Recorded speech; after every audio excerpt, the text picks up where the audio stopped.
Welcome to another episode of the Full Potential Live Show. I am your host, Nick Wagner Sr., and I am live tonight with David Salinas, who is, I would say, a very inspirational person in my life and a good friend now, and I'm happy to say that, but you're going to get to learn a lot about David tonight, which I think you'll be excited to hear about his career journey and his business ventures, and we're going to talk about the future of work as well.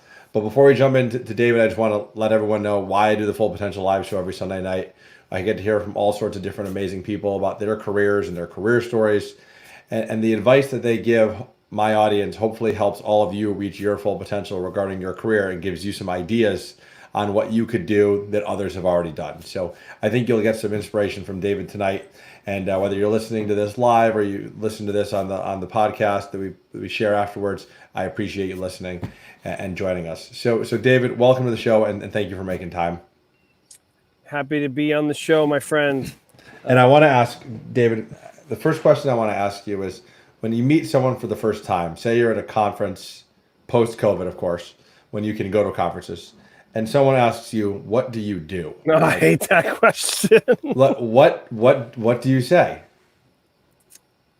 Depends on the person. I mean, sometimes I'll say I'm an entrepreneur. Sometimes I'll downplay what I do because I'm I don't want to. It's hard.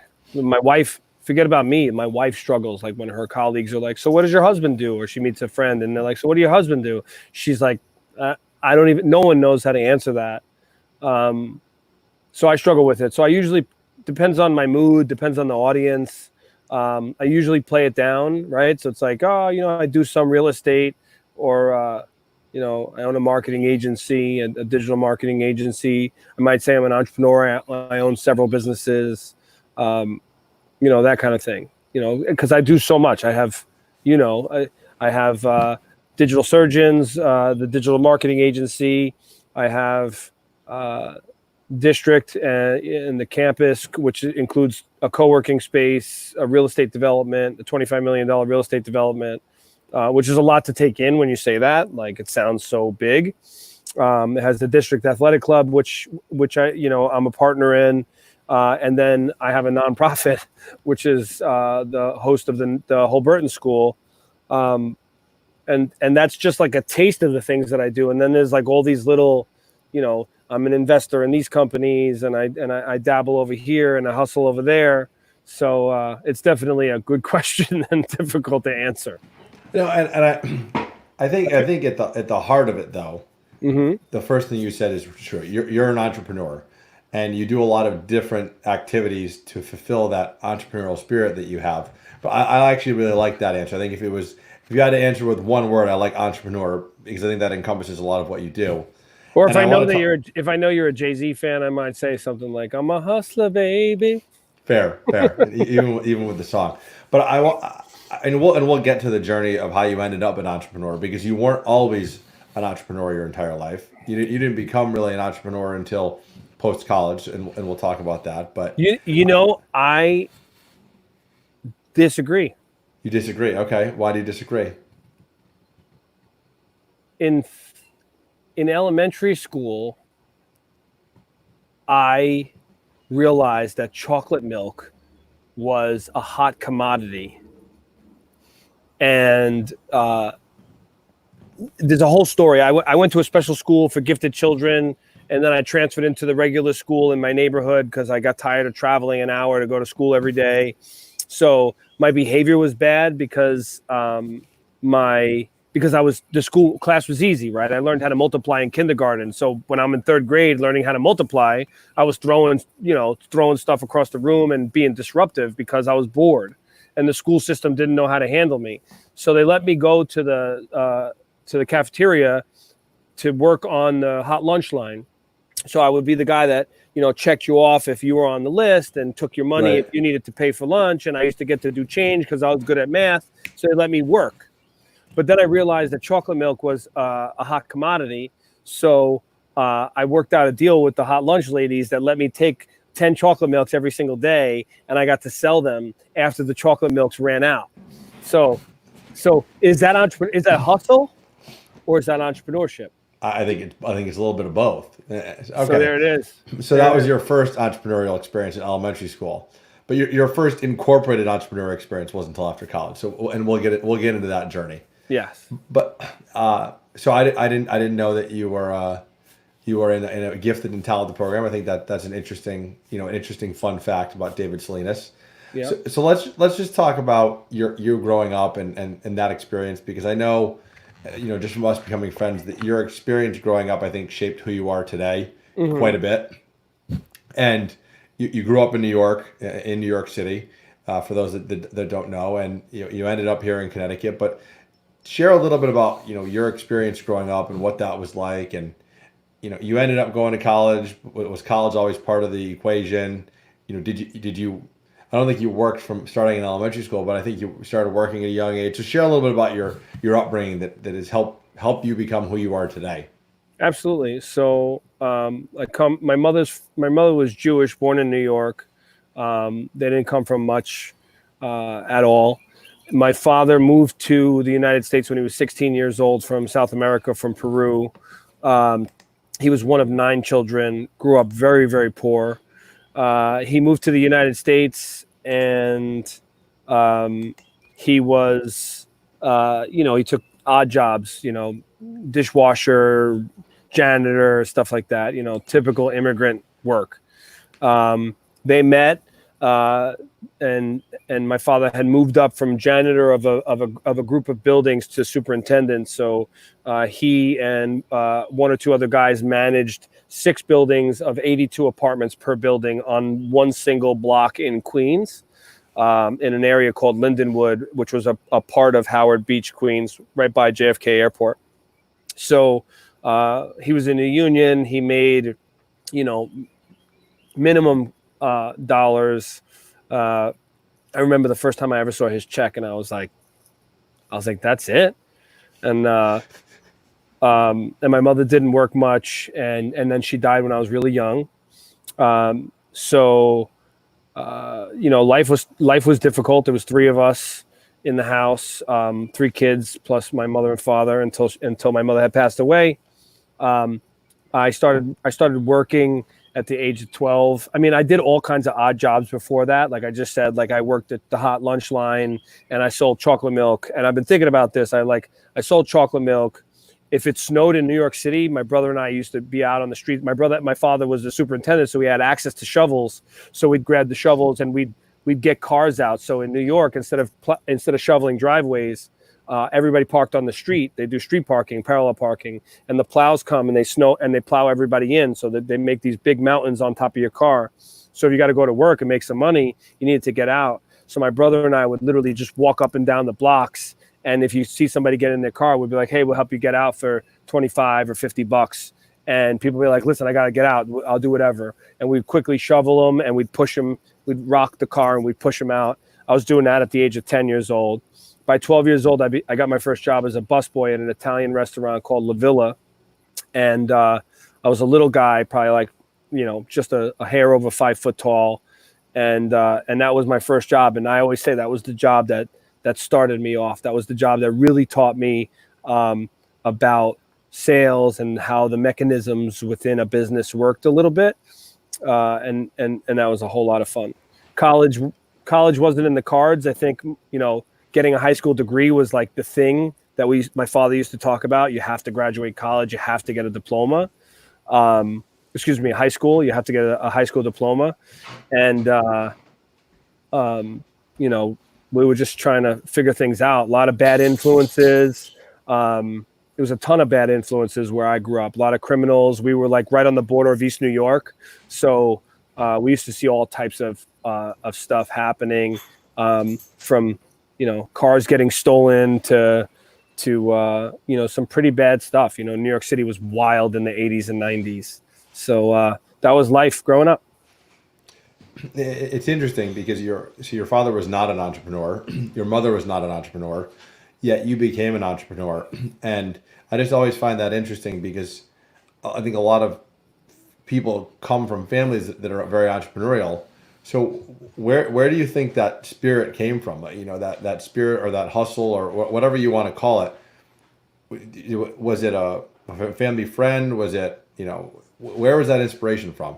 Well, believe it or not, as you say that, my brain starts thinking. And my father was an entrepreneur. Unfortunately, he just didn't have the tools. Okay. So when I was a kid, my father started.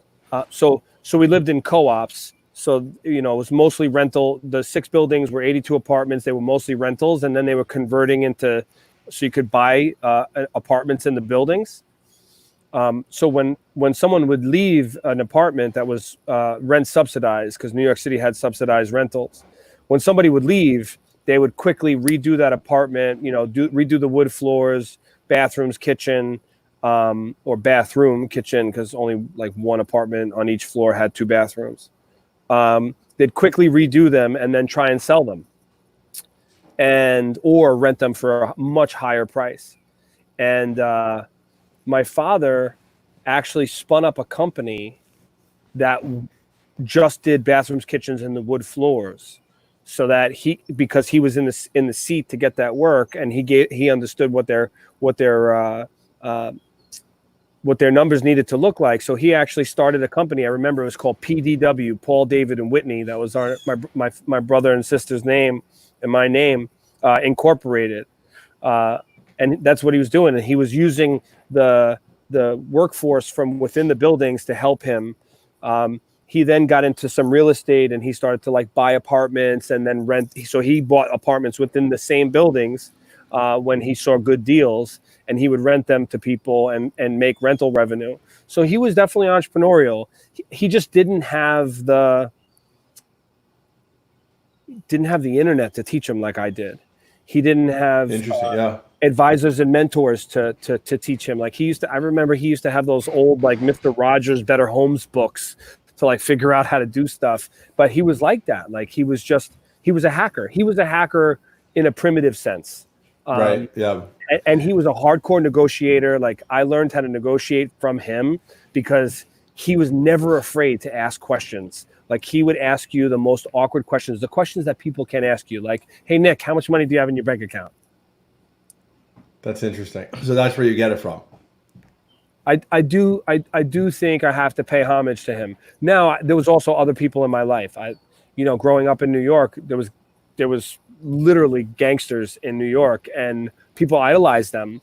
Some of them idolized them because they were like fighters and tough guys, and they were characters.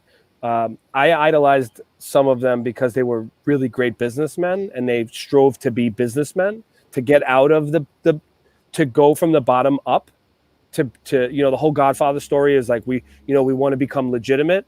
Mm-hmm. When you grow up poor, it's like you want to become legitimate. So I think that had some influence on me as well. Yeah, that's fascinating. And I love the comment you made about how your father didn't have the internet and how different that was for him versus you, and just the power of that, because I think it speaks to what kind of knowledge you can find on the internet for basically anything at this point, which I think is just, it really does change the game for a lot of people. So let's talk about college. So you mentioned that your goal was really just to graduate high school, but you ended up going to college at the University of Bridgeport. How did that happen? What's the story behind that? And what was the actual reason you decided that was a good idea? So first of all, I just want to give you some background. So like my first high school, there were like riots. There was race riots. It was crazy. The high school that I was zoned to go to was like one of the worst in New York City. That was my zoned school for public school. It was like the worst school in New York City, where stabbings were normal. Like I remember even the high school that I started at, seeing someone get stabbed in the hallway was not uncommon. Wow. Like just think about that. The trauma you hear about in like inner cities, like in Connecticut, Bridgeport, New Haven, stuff like that. Like that was common for us. So by the age of like 15 years old, I was begging my father to let me drop out of high school, get my GED, and go on to the next step, whatever that step was going to be. Most of my friends were blue collar high school dropouts, or finishing high school, getting jobs in blue collar work, or like the railroad or something along those lines. I always knew that wasn't for me. So I thought that there was something better. Ultimately, I finished high school. I don't even know how. I barely went. I'll be honest with you. I barely went. I did the bare minimum, you know, and are you there? You're muted. Oh, okay, sorry. So I did the bare minimum, and I signed up for college. I went to Nassau Community College in Long Island. It was like high school for it was like a college. It was like basically high school plus a couple of years. I dropped out really quickly. I went to work, and then my brother, he was older than me. My brother's 3 or 4 years older than me. He came back from undergraduate school. He went to Binghamton, and when he came back, he decided that he didn't want to go to medical school. He wanted to go to chiropractic school, and the chiropractic school he chose was University of Bridgeport. So he asked me to take a ride with him to Bridgeport, and I remember saying I had no idea where Bridgeport was. I didn't know where. He said, we got to go to Connecticut, and I said, where the fuck is Connecticut? And he was like, oh, it's 45 minutes past grandma's house. And I put those pieces together. Van Wyck, 20 minutes, traffic, an hour, 45 minutes. All right, we can figure that out. And we wound up coming up to Connecticut and signing up. He was doing his paperwork for his schooling and his housing and whatnot. And I wound up signing up for college that night with no application. The story goes, I was talking to a security guard. I was looking out the window. I saw the Long Island Sound. I saw the trees. I was so over New York. I was so over the people, the lack of ambition, the people I was around and surrounded by, the influences that I had. It was like perfect timing that I walked up to the registrar's office. There was a guy in there. I don't even remember his name. I knocked on his door. He asked me if he could help me, and I said, "Can I go here?" And he asked me if I had filled out an application, and I said no. And he asked me if I had taken my SAT, and I said no. And he asked me if I had graduated high school, and I said yes. And he said, what were your grades like? And I said, whatever you needed to graduate. And then he said, come in my office. You seem like an interesting guy. And we wound up having a conversation for like an hour. Thank God my brother was busy. My brother walked over. He was like, what are you doing? And I was like, I just signed up for college. And I went home and I packed my bags and I told everybody I was leaving, and I never turned back. And I just literally moved to Bridgeport. I moved into the dorms for a semester. He asked me what my major was going to be. My father always told me that all the things that I wanted to do in life were a waste of time. So like I wanted to be a comedian, and I wanted to be an artist, and I wanted to do design. And he told me those things were a waste of time. So I decided to follow the tracks of my brother and go into biology so that I could be a doctor, which was a huge mistake because I can't stand biology or chemistry or any of that stuff.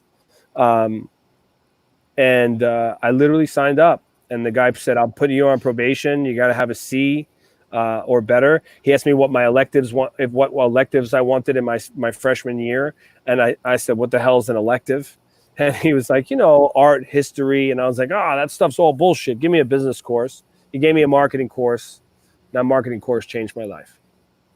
Yeah, it's interesting how things just happen, because you didn't plan to go sign up to be in school that day. You didn't even plan to go to college, right? And then you didn't plan to.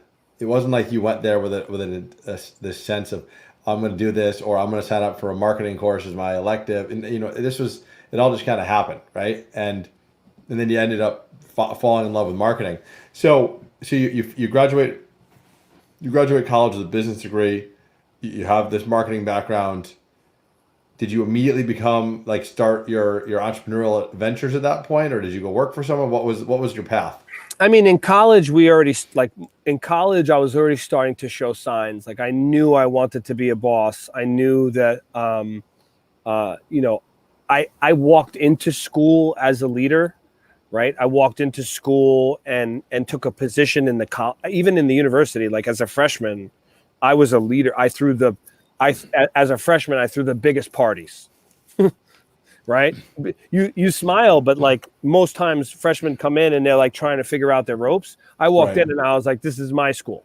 And so is Sacred Heart and Fairfield U. I had this sort of larger than life attitude. So I was already starting to show signs of leadership.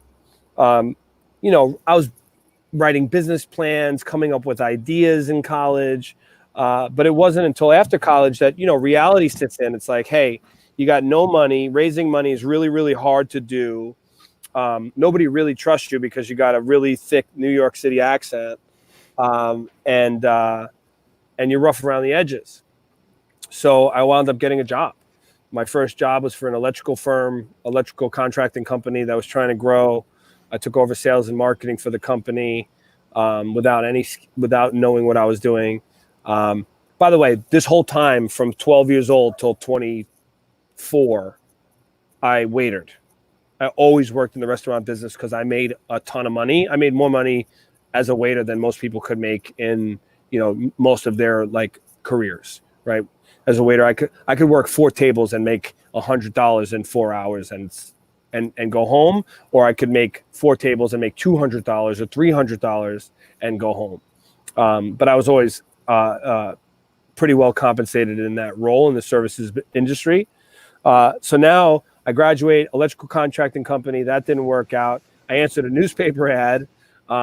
In the dawn of internet, I was super digitally savvy before college, but now I'm out of college, and of course I answer a newspaper ad for a sales position for an internet marketing company based in New Haven, and then that was game over. I walked into that interview not knowing anything about the company because obviously it wasn't an internet company, so you couldn't. There was no internet ads, so you couldn't find out what's the company's name, tell me about the CEO.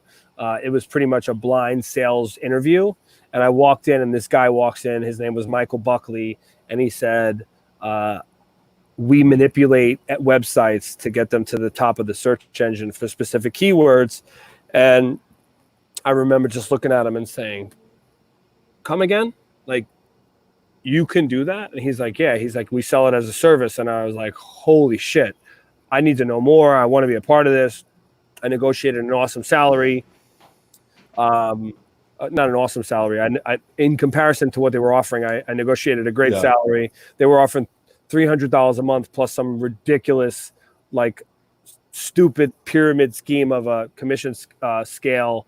And I negotiated for $500. I told them I was going to rock everybody in the sales force, and I did. And that was my first gig. Within 2 or 3 months, I was wiping the floor with the whole sales force. I was killing it. I was doing 75% of the revenue. I approached the CEO and I said, hey, make me a director or manager or whatever you want to call it. Let me take over the sales force. Let me rewrite the scripts. Let me redo the commission structure. Let me fire and hire who I want to. And let's make a run for this. And he was like, all right, I can get behind that. And that was, so that's, to me, that's entrepreneurship, Right. Because I was trying to help this guy grow and piggyback off of him using my skills. You don't have this skill. I have this skill. Let me help you take off in this trajectory. And that's where, that's where we decided to go for a bit. Nothing worked out. You bring up a good point, because I think a lot of times people think in order to be an entrepreneur, you have to own your own business, but you can be an entrepreneur in many other ways. Like you mentioned, you can be very entrepreneurial at a company that someone else owns, or you can be entrepreneurial, having a nonprofit. There's a lot of ways to be an entrepreneur without actually owning your own company. So I think that's a great point. And I think that's a great advice for people out there. Yeah, no, because, I mean, listen, there's no single owner or even a partnership that's going to have all the pieces to win, which means, this, one of my advisors once told me, this guy, Billy Silverman, who I met when I was working at this company, the SEO firm, he once told me that, there's an ass for every seat, meaning that, there's different seats you need to succeed. And there's somebody out there for those seats. And I truly believe that, you can't, even at, in the future, when I start Digital Surgeons, I was good at these things and Pete was good at these things, but there were so many things that outside of that we weren't skilled at and still aren't skilled at, that we could have used partners and leaders to help us achieve success. Yeah, no, absolutely. So let's talk about Digital Surgeons. So that was the digital marketing company you formed after this SEO job. Yeah. And really your first not obviously not your first foray in entrepreneurship, but the first company that you went really set out with a mission, incorporated with a partner, and founded a company. Yeah. And that was in what year? So 2006. So I was starting to get frustrated at the SEO company. I was seeing, the growth of the industry was gangbusters. I was diving in. I was so hungry for knowledge and for what was happening in the space and the belief of what was going on in digital media in general. And I wanted I wanted a bite of that apple, man. I said, I want to grow a company. I want to sell it. I want to generate wealth. I knew at that point that's where I wanted to be. And I met Pete through a friend who said, "Hey, I know this kid Pete who's really smart, and he does computer stuff like you." And I think I love the term computer stuff. that was it. I mean, that was all it was. You guys both do computer stuff, and so I met Pete. I love meeting people. Like, I'm interested in seeing. I don't know. It's just something. It's part of me. I'm never shy about meeting people from all walks of life. That's same. That's why I love doing this show every Sunday night. I enjoy it. Yeah. I don't know. You saw what I did with the on LinkedIn during the COVID-19, the very beginning of COVID-19, when I put out that post that you could just book 15 minutes to do Zoom with me. It's called, I called it Zoom Roulette. Yeah. I literally just from 2 to 3 o'clock, Monday through Friday, I would just log into Zoom and random people would come up on the screen. That's awesome. People I didn't know, people in Israel. Like, it was crazy. It was unbelievable. So I love meeting people. I met Pete. He was young and smart, and in comparison to me, and maybe it's just because he knew stuff that I didn't know, but I just thought he was just so smart, so intelligent, spoke so well.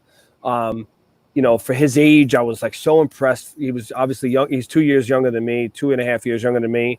I was just so impressed by him. And then we talked about exchanging work and becoming, we became good friends. We used to go to the gym together and stuff. And then we kept talking about this company and how this full service digital agency would one day be something special. And then it just came a point where I lost my patience with the other company and the other leadership of the company. And I walked out and I just drove across town, walked into Pete's office, and I said, "You ready?" And that was it. And that was 14 years ago. 2006. 2006. So, I think for everyone listening, so Digital Surgeons was, it still is successful today, right? And obviously it's grown immensely since the two of you started it with, almost no money. What, just for those out there that are curious, how you actually go about doing that, what's your advice for people that want to really just go and start something like you guys did, really from nothing, right? It wasn't like you had a job and then had a side hustle, which was Digital Surgeons, and then launched it. You both just dove in. So what's your advice for people that want to go found a company like that? Listen, you've got a very few paths to go down. One is you can limp in, freelance, play in the business and see if you can catch on and catch some clients or catch some business and then, make enough to jump ship, which is a dangerous game to play because you always got one leg in, one leg out, and I don't think you can fully focus, and you're not, and you could be missing a lot of opportunities. You can convince somebody that you can do it, and see if they'll, if you can raise capital, and then and now you're betting someone else's money, which for a lot of people is difficult to do. It's hard to bet someone else's hard-earned money, and then answer to them and have to take phone calls from them and listen to them and that kind of thing.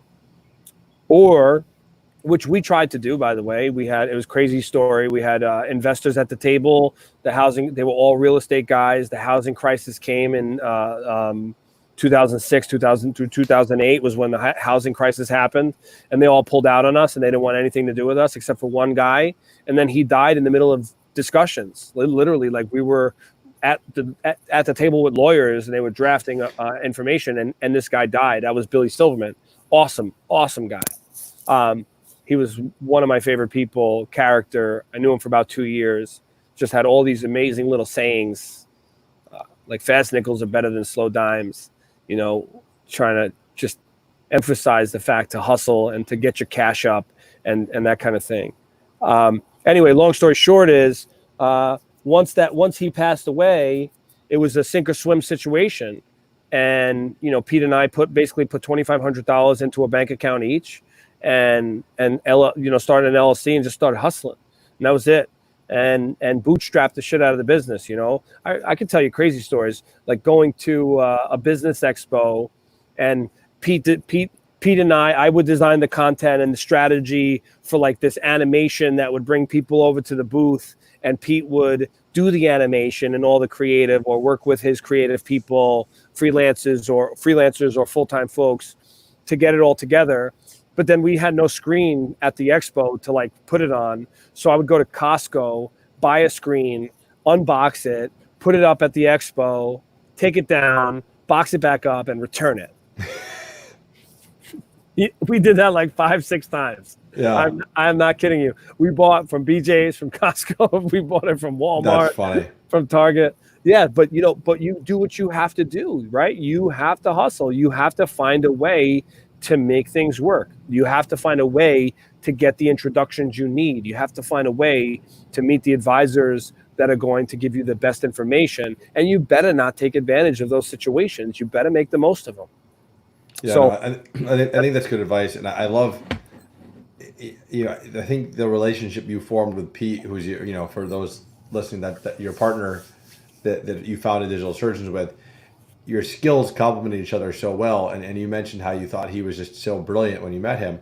And I think you're right. I think part of that was he just had knowledge that you just simply didn't have, that you weren't well versed in. And I'm sure he thought the same about you, because you had knowledge that he didn't have. So to your point earlier, it's just interesting how, different people's strengths come together can really just build such amazing things. So how did, because I want to hear about the transition from being the CEO of Digital Surgeons, which you did for quite some time, to your current venture, which is District, the shirts we're wearing. So I'm repping your brand, which is District, and your nonprofit Holberton, because I want to dive into that too. So how did you make the transition, and what was behind your decision to leave the CEO position of your very successful digital marketing firm to do something new? Well, it was a journey. So for starters, while we owned Digital Surgeons, the first thing we did was we tried to create our own products from within, usually digital products. One of the first products we built was this app called Shoot Local, which was a location finding app for photographers, videographers, or content makers back in 2010. That app, by the way, failed. It succeeded as an app. It failed as a business model for a number of reasons. We can have a whole podcast about that, but I won't get into it. But that led us to Lady Gaga, by the way. That's how we got Lady Gaga as a client. And we won a Webby Award. But it also taught us a lesson, which was that it's really two lessons.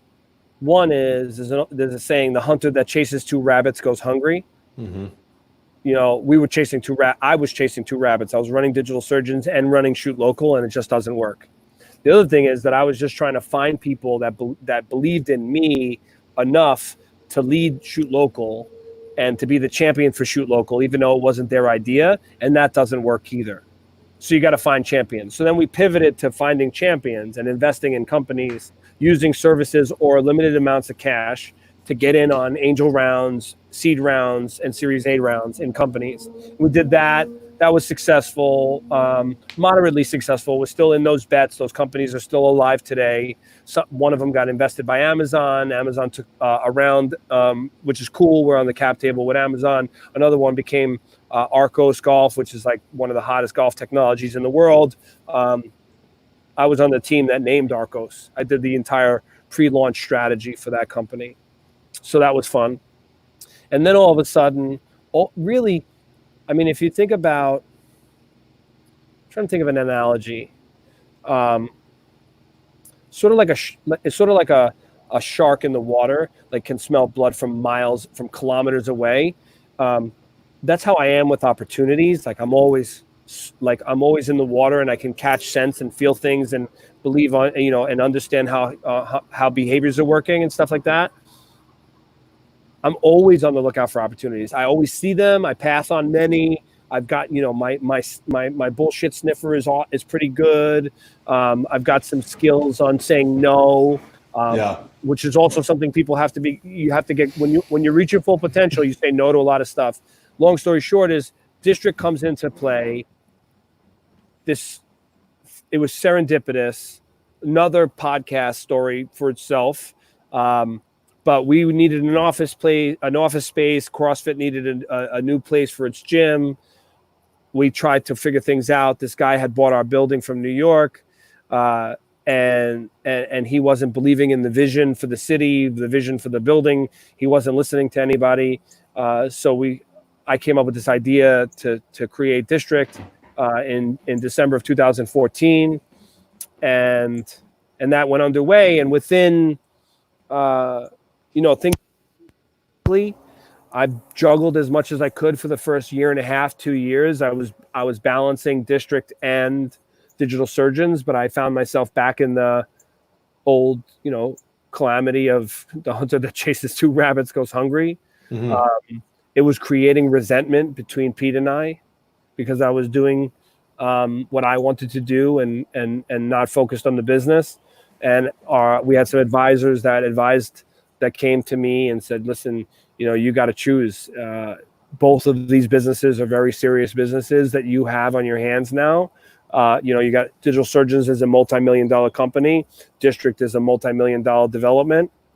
And, kudos to you for doing it. A lot of people are not are not successful in their ventures. You've done this, on more than one occasion now. Yeah. But the smart thing to do would be to let go of one and to step away. And District was just way too big and had way too much purpose for me. And I decided to make the leap. And that was 3.5 years ago. So and I want to highlight something here for the audience, because you said your idea for District was December of 2014. Yeah. And when did you open District? The first spaces opened in February of 2018. I want to highlight that for people. And, obviously we've talked a lot about it. And, when I met you, it was, I think 2 years ago at this point. So it was still relatively, new in the infancy at that point. But I think you had an amazing amount of patience. I know as someone who is as tenacious as you took a lot of patience to make District happen, from the initial idea to actually, getting the building where you wanted it and leasing it.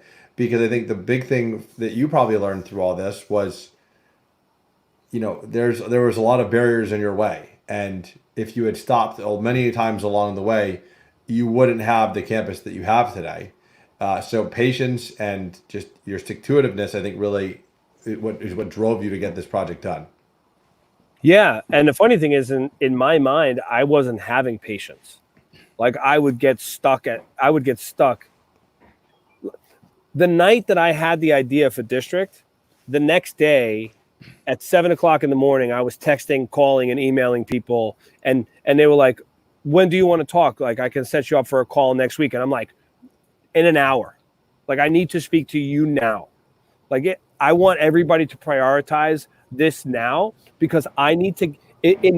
When you're juggling, like I juggle, right? Like I'm a masterful juggler, and I tell people it's almost like sometimes you're throwing a ball up that lands really fast in the other hand, and sometimes you throw a ball up and it goes up for like a mile and it doesn't come down for 2 years, right? And there's balls in between and all this kind of stuff. That's the game I play all the time. So what I want is the ball to land as quickly as possible, or to drop to the floor so I don't have to pay attention to it anymore.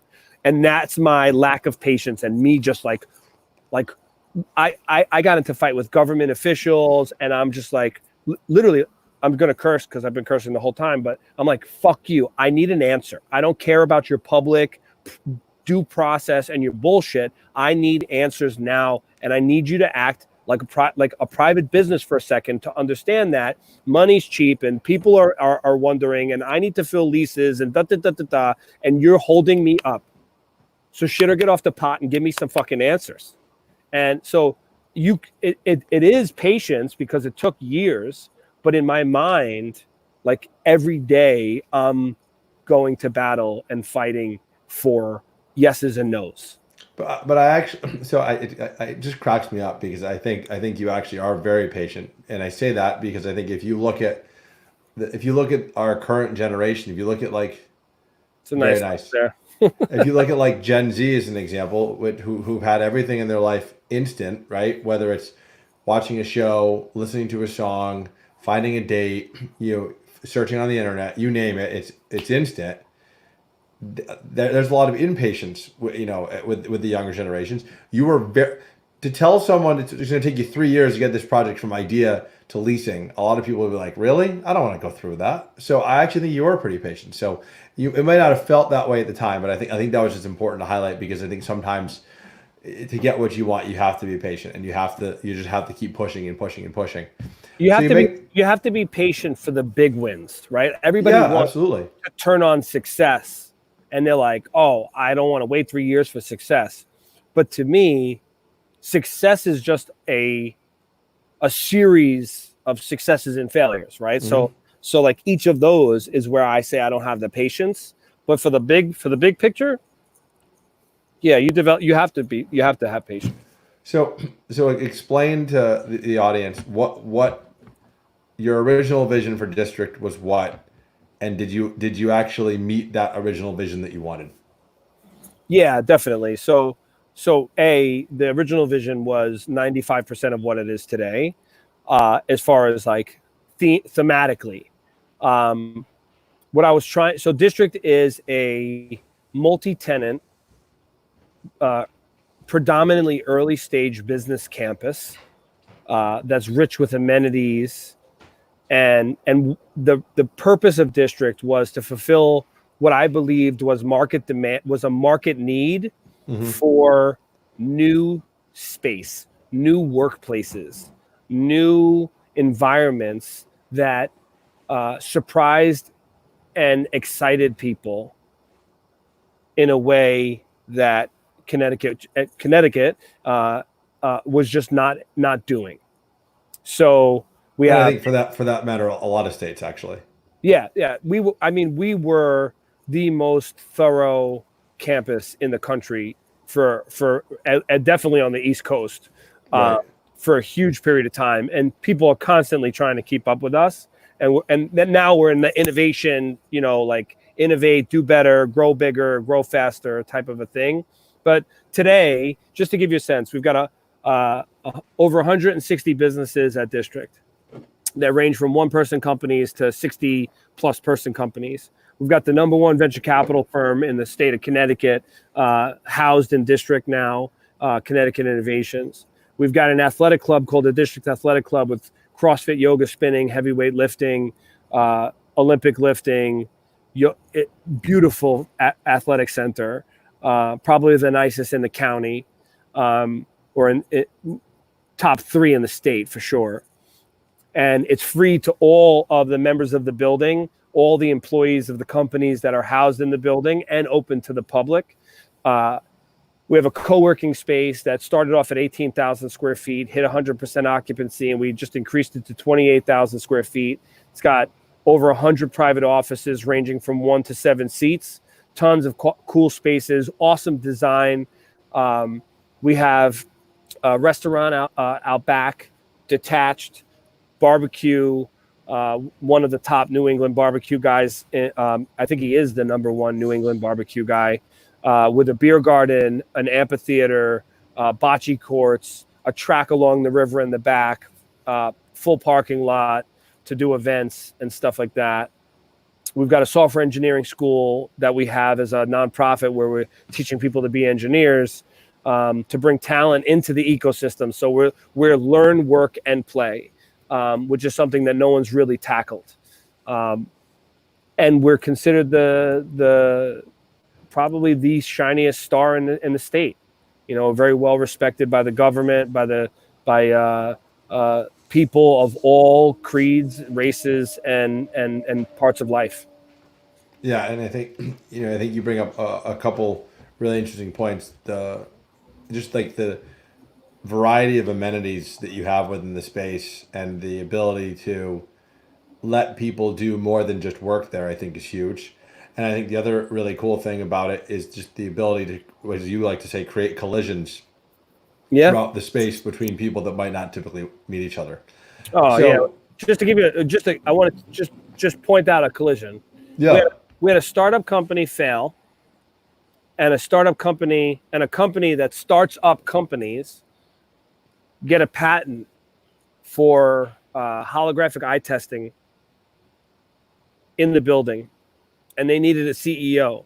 And the company that failed was headed by a CEO that had a PhD, and they met at the coffee machine in the co-working space. And now that guy is the CEO of that guy's company, and they're growing and doing business and hiring and creating jobs. That's the collision. yeah, no, and that's the whole idea of that ecosystem that enables things like that to happen. I think is great. So tell me, you mentioned that it's 95% of the vision that you originally wanted. I want to ask, what didn't you succeed? What didn't you achieve that you wanted to do?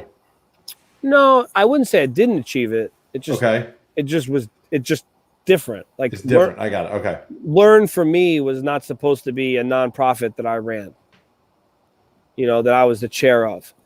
I thought I was gonna like woo General Assembly into the building and like figure out how to get the pieces together and get the right government grants and things. And I would put in some tenant improvement dollars and just make it happen. And then it was talking to University of not even worth saying their name, another university, and they were supposed to be my education partner.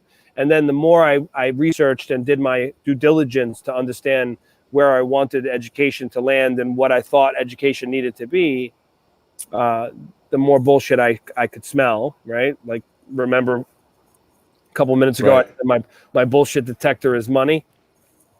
Well, I figured that General Assembly was full of shit, and the universities were full. A lot of the universities were full of shit, and then I found through homework, I actually found this crazy billionaire in France that started this incredible tech school, and I hunted him down for 3 weeks, and then got in touch with his co-founder, who introduced me to these other French guys in San Francisco that started Holberton, and next thing you know, I'm starting a nonprofit and raising $5 million and providing software engineer training to the masses. So I want to ask a question on that because you've had now you've had two successful businesses. You have Digital Surgeons, which you're still an owner of. Now you're running District. Why did you now want to continue creating something else new and start Holborn? Like, what was your driving force to create this nonprofit and have this learning piece within your innovation center? Well, it was part of my vision to have learn. I knew for years that the lack of software engineering talent was a huge issue, not only in Connecticut, but all over the country. Right. So the more I realized that the system was broken and not fixing the problem, the more I felt like I had to try and muscle it, just brute strength, make it happen. And, part of it's stupidity, just a disregard for my own time and for the stuff that I should be focused on, in lieu of the greater good, which was not only the greater good for, District, because I believe that the young companies need the talent, and in order to get them to stay, they got to have the talent, and the economy needs it. Economic development needs it. The big companies need it. The Synchrony Financials need it. The GEs need it. The Cignas need it. The Aetnas need it. I felt like a duty to step up, to stop talking about it, to not be silent about the issue, and work behind the scenes trying to force something that just unnaturally wasn't going to happen on its own.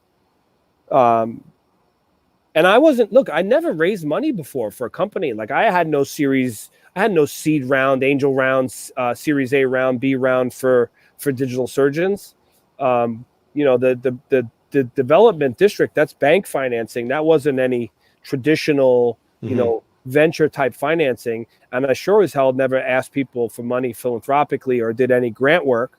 So I really just didn't, I was just, at that point, I was just confident. I was just like, I believe people know that I'm right and I'm building the right products. And half the time I was wrong. Like people will come in the district taking tours with me when the ceilings were pouring down water and there was black stains all over the ground. And it was a absolute train wreck of a place. It was a bus depot. And people used to walk around with me and smile at my face and then walk out the door and laugh at me behind my back and call me crazy and tell me about it later on and be like, I never thought you were going to succeed. I thought you were crazy. I told everybody this guy's batshit crazy. He's going to fail. I'm just overly optimistic and supremely confident. No, I asked that because you didn't have to start a nonprofit. You didn't have to start create Holbert and district, but you did. So I wanted just to ask that question on the why. So let's talk a little bit about. So I want to close our conversation. Why not? No, that's fair. I want to close the conversation a little bit on the future of work because I think you're uniquely positioned to talk about that. And with everything going on with the COVID-19 situation, I just want to kind of get your thoughts on what do you think is going to happen with the future of work, with work at home and companies downsizing the space they need because they don't think they need as much office space. How's that going to impact co-working spaces like the one you have in district? So I'm just curious your thoughts on what you're seeing as someone who's obviously really plugged into this and what you think COVID means to the future of work. Just some thoughts on that. No, absolutely. So for me, I think that I'm going to take a very sucky position. I'm going to take the middle. I think that there are people that are really good at playing out the scenarios of worst case and thinking about all the risks and how bad things are going to get. I think there are people that are just completely tired and over this and just want to get back to work the way it used to be. I think there's going to be a middle in this particular case. I think people are going to test out different models. But ultimately, I think it fast forwarded a little bit, work from anywhere, work from home. I think it's going to do really well for co-working spaces and shared spaces, collaborative spaces. I think it's going to reduce, it's going to speed up the reduction of real estate for corporations. It's going to increase the need for collaborative tools and collaborative training. I think that there's going to be some need for safety stuff, like safety equipment and safety standards to make people feel okay. But ultimately, I think people are yearning to get back to some resemblance of life, the way it used to be. So I think there's going to be the middle. I think some people will edge a little this way. I think some people will edge a little this way, but for the most part, it's going to be sort of right smack in the middle. I think that people are going to have to realize that there's some people that are going to need a little bit more empathy in these situations. Absolutely. I've seen some people that are really scared, and you don't know that they're scared. Their wife has IBS or Crohn's disease or something, and therefore she's more at risk to die from mortality. The mortality rate is higher for her. Something like that could be the case, and they're terrified of that. Imagine losing the mother of your children or something along those lines. And then there's the opposite where people don't have any connections to people that have been hurt by this at all, and they're just like, I'm just over this, and I want to get back to my life, and I want to get back to my my mimosa brunches and shit. I think it's going to be right in the middle. I think the workplace is going to be, just like anything, has to be more human, has to be more empathetic for one another, has to be more collaborative, and more understanding. I think, requesting, half of the battle was people not believing that when people were going to work from home that they were going to work. Yeah, no, you're right. That they were all just going to fuck off and not get anything done, and you wouldn't know.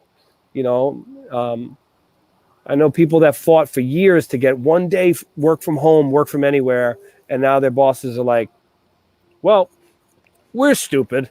Sorry we made you wait so long. No, I mean, I think it's interesting the things that we thought we couldn't do virtually, whether it be training or working or whatever, and now we've had to, and in a lot of cases it's actually worked, right? I think you and I have talked about this. There's still things that I would much rather do in person. Like, I'd rather be with you in person having this conversation than doing it like this. But that's not in the cards right now, right? And I interview people all over the world, so I use a platform like this. But I think there's still always going to be a place for in person and face to face.